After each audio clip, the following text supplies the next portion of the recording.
एक बार किसी बात पर अकबर बीरबल से नाराज हो गए और उन्होंने बीरबल को राज्य छोड़कर कहीं दूर चले जाने का आदेश दे दिया। बीरबल ने अकबर के आदेश का पालन किया और राज्य छोड़कर चले गए। कुछ समय बीतने के बाद अकबर को बीरबल की याद आने लगी।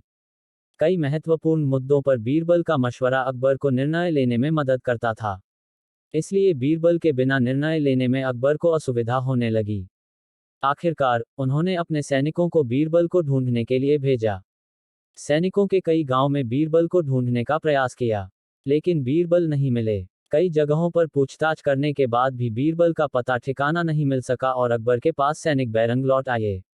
अकबर किसी भी सूरत में बीरबल को वापस लाना चाहते थे। इसके लिए उन्होंने एक युक्ति सोची। सैनिकों के माध्यम से उन्होंने अपने राज्य के सभी गांवों के मुखियाओं को संदेश भिजवाया। संदेश इस प्रकार था: 1 माह के भीतर एक घड़े बुद्धि भरकर उस घड़े के साथ दरबार में उपस्थित हो। ऐसा न कर पाने की स्थिति में बुद्धि की जगह घड़े में हीरे जवाहरात भरकर देना होगा। अकबर का ये संदेश सैनिकों द्वारा गांव-गांव में प्रसारित किया गया। एक गांव में बीरबल भेष बदलकर एक किसान के खेत पर काम किया करते थे।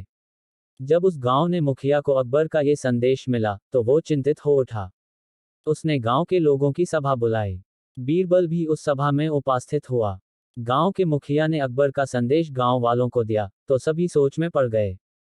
तब बीरबल ने मुखिया से आग्रह किया, महाशय, आप मुझे एक घड़ा दे दें। मैं उसे इन महीने के अंत तक उसे बुद्धि से भर दूंगा। मुखिया के पास और कोई चारा नहीं था। उसने एक घड़ा बीरबल को दे दिया। बीरबल वह घड़ा लेकर किसान के उस खेत पर चला गया, जहां वह काम किया करता था। वहां उसने कद्दू उगाए थे। उनमें से ही एक छोटे से कद्दू को उठाकर उसने घड़े में डाल दिया। कद्दू अब भी अपनी बेल से लगा हुआ था। बीरबल उस कद्दू को नियमित रूप से खाद पानी देने लगा और उसकी अच्छी तरह से देखभाल करने लगा, जिससे धीरे धीरे कद्दू बढ़ने लगा। कुछ दिनों बाद कद्दू का आकार इतना बड़ा हो गया कि उसे घड़े से बाहर निकाल पाना असंभव था। कुछ और दिन बीतने के बाद जब कद्दू का आकार घड़े के आकार जितना बड़ा हो गया, तब बीरबल ने उसे उसकी बेल से काटकर अलग किया।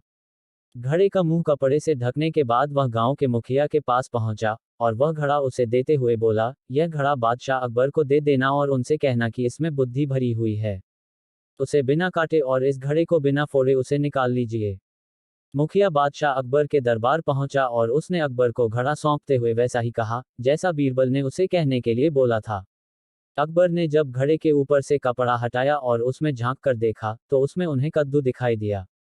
वे समझ गए कि इतनी दूर की सोच सिर्फ बीरबल की ही हो सकती है।